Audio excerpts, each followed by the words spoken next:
வியாழக்கிழமை பேசின வார்த்தை நாம் பார்க்கும் பொழுது மனுஷகுமாரன் கெட்டு போனதை ரட்சிக்க வந்தார் என்று பார்த்தோம். நான் அதனுடைய தொடர்பாகவே இன்றைய நாளிலும் நான் பேச வாஞ்சிக்கிறேன். கொண்ட வேத வசனம் லூக்கா 19ஆம் அதிகாரம் 10ஆம் வசனத்தை நாம் வாசிப்போமானால், இழந்து போனதை தேடுவோம் ரட்சிக்கவுமே மனுஷகுமாரன் வந்திருக்கிறார் என்பதை ஆண்டவர் இப்பொழுது வெளிப்படையாக சொல்லுகிறார். உங்கள் ஒவ்வொருவருக்குள்ளோ அந்த கிரியைகளை ஆண்டவர் மறுபடியும் நடப்பிக்க அவர் வல்லவராக இருக்கிறார். ஆனால் நீங்கள் என்ன பண்ணணும்? இடம் கொடுக்கணும். அல்லேலூயா. என் சூழ்நிலையை மாற்றுங்க ஆண்டவரே. என் கண்ணிலே எனக்கு குணமா இருக்கிறது, என் தரித்திரமே என்னை தலைமுடிய வைத்திருக்கிறது,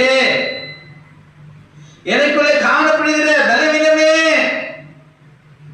என்னை அநேக நேரத்தில் துக்கப்படுத்த வைத்திருக்கிறது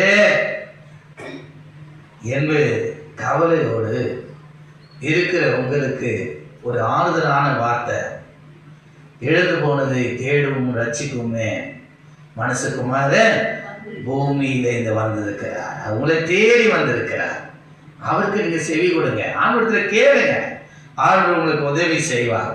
ஆண்டவரோடு கூட இருந்த பிள்ளைகள் சில உலக சிற்றின்பங்களினாலே மயக்கத்தினாலே தேவனை விட்டு, அவருடைய இரக்கத்தை விட்டு, அவருடைய தயவை விட்டு, அவருடைய பாதுகாப்பை விட்டு தூரம் போகிறார்கள். உலகம் தரக்கூடாததை தேவன் நமக்கு தர வல்லவராயிருக்கிறார். ஆனால் உலகத்தினுடைய காரியங்களையே கண்ணோக்கி நல்லா கவனிங்க. இப்படி நம்ம சொன்ன உடனே ஒரு காரியம் நமக்கு என்ன பண்ணும்? கவனத்துல வரணும். லோத்துடைய மனைவி என்ன பண்ணா?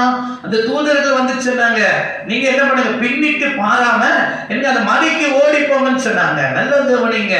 எல்லாவற்றையும் விட்டுட்டு நீங்க பின்னிட்டு என்ன பண்ணுங்க, பாராமல் உங்க ஜீவன் தப்பிக்கொள்ள முடியாது, ஓடுங்கள் என்று சொன்னார்கள். ஆனால் அவருடைய மனைவியோ பின்னிட்டு பார்த்து, இப்போ அப்படி இருக்கோம், நம்ம முந்தினைகளை நினைக்க வேண்டாம், பூர்வமானவர்களை சிந்திக்க வேண்டாம். இதோ புதிய காரியத்தை செய்கிறேன் என்று வந்திருக்கிறார் உங்கள் தேவன். அல்லேலூயா.